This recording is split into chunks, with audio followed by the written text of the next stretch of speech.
Donald Trump is having another public meltdown, publicly lashing out at a Republican congressman who dared to criticize him over his unilateral and likely illegal military strike against Iran. But before we unpack all that, if you end up liking this video and you want to support the channel, please be sure to hit the like, subscribe, and alert bells before you go. All right, friends, Donald Trump's beef with Thomas Massie is hitting its fever pitch. We got to take a look at this here.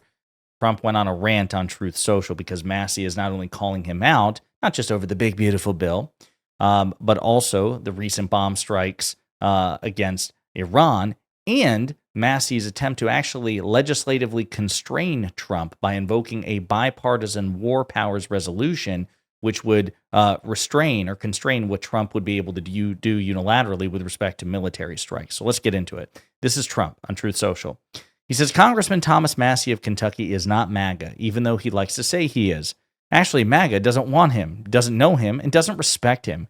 He is a negative force who almost always votes no, no matter how good something may be. He's a simple-minded grandstander who thinks it's good politics for Iran to have the highest level nuclear weapon, while at the same time yelling death to America at every chance they get. Iran has killed and maimed thousands of Americans and even took over the American embassy in Tehran under the Carter administration. We had a spectacular military success yesterday, taking the bomb right out of their hands, and they would use it if they could. But as usual, and despite all of the praise and accolades received, this lightweight congressman is against what was so brilliantly achieved last night in Iran. Massie is weak, ineffective, and votes no on virtually everything before him, Rand Paul Jr., no matter how good something may be. He's disrespectful to our great military and all that they stand for, not even acknowledging their brilliance and bravery in yesterday's attack, which was total and complete win. Massie should drop his fake act and start putting America first, but he doesn't know how to get there. He doesn't have a clue. He'll undoubtedly vote against the great big beautiful bill, even though non-passage means a 68% tax increase for everybody and many things far worse than that. MAGA should drop this pathetic loser, Tom Massie, like the plague. The good news is that we will have a wonderful American patriot running against him in the Republican primary, and I'll be out in Kentucky campaigning really hard. MAGA is not about lazy, grandstanding, non-productive politicians, of which Thomas Massie is definitely one. Thank you to our incredible military for the amazing job they did last night. It was really special. Make America great again. So we did a video yesterday about Trump's personal vicious rant against liberal Fox News host Jessica Tarlov. And he's apparently on a roll and now publicly lashing out against a Republican lawmaker, Thomas Massie, who, I got to say this, I disagree with Massie on like 90% of policy issues, but he is one of the few relatively principled and consistent Republicans in the age of Trump. Now, in response to all of this, Massie's actually making the rounds and doing a bipartisan interview on Face the Nation with progressive Democratic Congressman Ro Khanna as part of a bill that they're co-sponsoring together that would constrain not just Trump, but any president, including Democratic presidents, from sweeping unilateral military action. Let's take a look.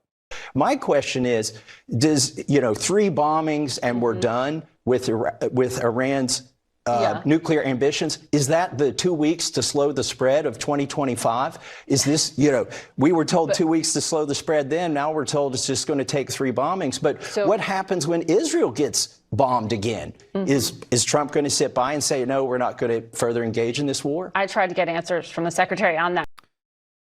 So again, this is Thomas Massie questioning to what extent Trump will limit his unilateral action.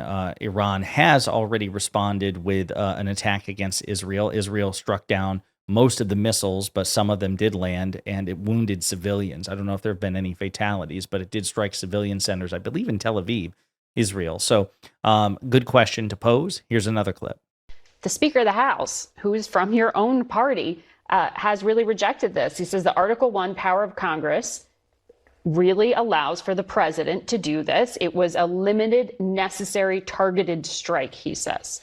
Well, he's probably referring to the War Powers Act of 1973, but that's been misinterpreted. There was no imminent threat to the United States, which was what would authorize that. And I think that's peculiar to hear that from the Speaker of the House. Look, Congress was on vacation last week when all this was happening. You haven't been briefed on any of We the details. haven't been briefed. They should have called us all back. And frankly, we should have debated this War Powers resolution that Ro Khanna and I offered instead of staying on vacation and doing fundraisers and saying, oh, well, the president's got this under control. We're going to cede our constitutional authority. Ro Khanna. So we'll get to Ro Khanna will join that interview in just a second with Thomas Massie. But again, Mike Johnson, the Speaker of the House, has been called out repeatedly by Thomas Massie in the past 24 hours by pointing out this is such an emergency. Why didn't you return Congress back to session? And I believe the War Powers Act requires 48-hour briefing within the deployment of like some sort of military strike, that the executive is legally obligated to brief Congress fully within 48 hours. So I don't know ultimately if this will apply. We've also heard that the Gang of Eight, which are the two party leaders in both chambers of Congress on the relevant committees, it constitutes 8 people, that the Democrats were not briefed on this in advance, even though custom dictates that that is what you do. You let the Gang of Eight know in advance, and then you brief Congress fully within 48 hours. Trump violated that tradition by only apparently telling the Republican lawmakers and ignoring the Democrats who found out via social media that Iran was being struck. Here's another clip of Massie. What he promised us was we would put America first. And I think there are still voices in this administration. You've still got J.D. Vance. You've still got Tulsi Gabbard. You still, RFK Jr., you still got calmer heads that could prevail. They were not persuasive in this case, clearly. Well, somebody was persuasive. AIPAC is very persuasive. For instance, the Israeli lobby in Congress.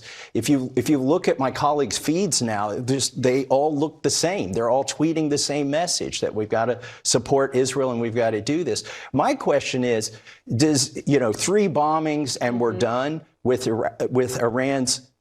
So again, he goes back to the question of, is it's like 2 weeks to slow the spread? Massie was very skeptical of any efforts to, contain COVID by way of social distancing and things of that nature. Again, that's why I disagree with him on so many things. But a broken clock is right twice a day. And I think this is one instance where Massie is right, that especially, I mean, really, you have to apply it across the board to any president. Just by definition, you can't just specifically target Trump in this respect. But given Trump's lack of judgment and stupidity, I think it probably does make sense that you would want the president's ability to deploy the military to be limited, and would involve the consultation of Congress, given that war-making authority is deferred to Congress. Now, operationally, like, this is how you got to look at it. The founders intended this. They did not want a king. They understood that a chief executive is probably the closest thing to a king, or the most monarch-like figure in a functioning republic, right? More so than the legislature, which has power dispersed between 2 chambers. It's a bicameral legislature. And in this case, you're talking about 535 voting members, right? So it's hard to have 535 kings. And of course, the Supreme Court, comprised in this case of 9 unelected justices and, hundreds, if not thousands, of federal judges under it, right? Whereas the executive power is consolidated ultimately in one person, the president, and from there it flows down. So the chief executive would be the closest approximation to a king, the most likely to become a king. And so what did they do? Well, they were like, okay, when it comes to using the military, which is the single greatest, that's the sword, right? Congress controls the purse, the executive, the sword. You still want to constrain that. You don't want to have an executive who has unlimited power over the sword. So you give the big stuff, declaration of war, the uniform military code of justice, right? The actual military laws. All of that is the purview of Congress. Congress, not the president, decides that stuff. They, not the president, decide to declare war, and they get to decide what the law is. Now, operationally, the president is basically supreme, right? And that makes sense, right? Ultimately, if it comes down to it, you do want one person to make a decision, right? Even if they're advised. You don't want to put, oh my gosh, should we send a troop down this corridor, or should we move a tank here? Like, you don't want every single thing to require 535 voting members to decide on. So it makes sense that operationally, you would put the military under the control of the president. But the broader stuff, like declaration of war, whether or not to have a war, what military laws look like, you leave that to Congress. And so, yes, this does seem like a usurpation of Congress's authority. And actually, it's not even fair to call it a usurpation, because Congress forfeited a lot of that out of their laziness and cowardice. They have blame in this as well. So I think it's good to say, listen, very, very, very, very painfully limited shit you can do without briefing and getting permission from Congress. But otherwise, yeah, you got to go through us. And then, hey, once war is declared, then you get a lot of latitude to say what troops go where and what tank goes where and what aircraft carrier goes where and what missiles you use and all that shit. And that makes sense. But the big stuff, you really need Congress's green light first in a functioning republic, be it a Democratic or Republican president. I digress. This is where Congressman Ro Khanna, a progressive Democrat, comes in to the interview. Well, first of all, the tragedy in this country is that we keep entering these overseas wars. We triumphantly declare the mission is accomplished the day after, and then we're left with Americans bearing the consequences for decades. Now, well, first of all, the tragedy in this country. It is a tragedy. It's a good point by Representative Khanna, and something that we should try to avoid here. He also praises Congressman Massie. Now, Thomas is absolutely right in showing courage. I mean, the headlines all across this country says the United States enters war with Iran. He is actually representing a lot of the people in the MAGA base, people like Steve Bannon, Tucker Carlson, Marjorie Taylor Greene, Theo Von, who has had them on, who's saying, we don't want this war. And now, Thomas... Now, the problem is, unfortunately, like as we're starting to see in the polls and as progressive Young Turks founder Cenk Uygur is finding, much to his chagrin, is that much of MAGA postures as anti-war, but their loyalty to Trump supersedes that. I am quite confident that if you took, if you did a polling thing and you took 10 MAGA Republicans, 9 out of 10 would say we're anti-war. We're anti-war, anti-war, anti-war, anti-war. And then if Donald Trump engages in war, as he has here, that 6 out of the 10, 7 out of the 10 will be like, no, actually, well, this is okay. This is different, right? Because ultimately it's a cult of personality. So I don't have much faith in MAGA in terms of their sentiment constraining Trump. They have abandoned their principles time and time again for Trump's political expediency. One last clip.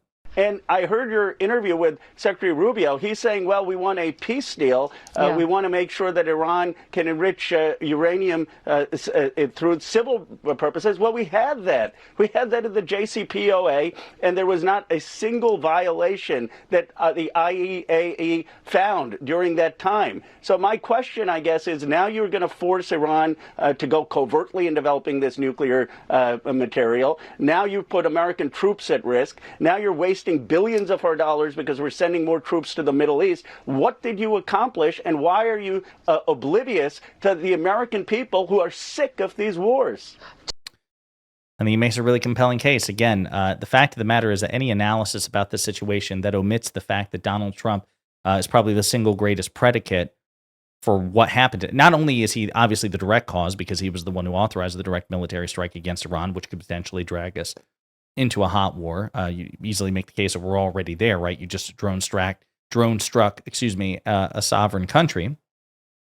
But even if you take that out of the equation, if you go back to 2018, Donald Trump is also the predicate who he was the first domino to set that thing rolling because he pulled us out of the JCPOA. And Congressman Khan is correct that all the available evidence showed that Iran was compliant with the JCPOA, starting from I think it was signed into law in 2015. And for 3 years, it worked just fine until Trump pulled us out unilaterally because he wanted to stick it to Obama. Even the Trump administration said, hey, listen, based on all the evidence, Iran is complying. But Trump was like, no, I hate Obama, and pulled us out anyway, which ultimately led to the situation today where Trump then further escalated. Again, I don't know what's going to happen. I don't know anyone else does either. Right now, Iran is threatening the United States and Israel. They already launched a missile strike into Tel Aviv again. They're complaining to the United Nations about this. They're saying that Fordo was severely damaged, but not irreversibly damaged, and that they actually took much of the enriched uranium and relocated it elsewhere to other locations, indicating that their nuclear program is not unsalvageable. So I don't know what's going to happen. All I know is, again, this whole congratulations of Donald Trump and his minions seems really premature, and people should hold them politically accountable. In the meantime, we also have to deal with Donald Trump lashing out again publicly at Thomas Massie. He's clearly not liking the public rebellion and humiliation he's receiving at Massie's hands. Otherwise, let me know what you think in the comments.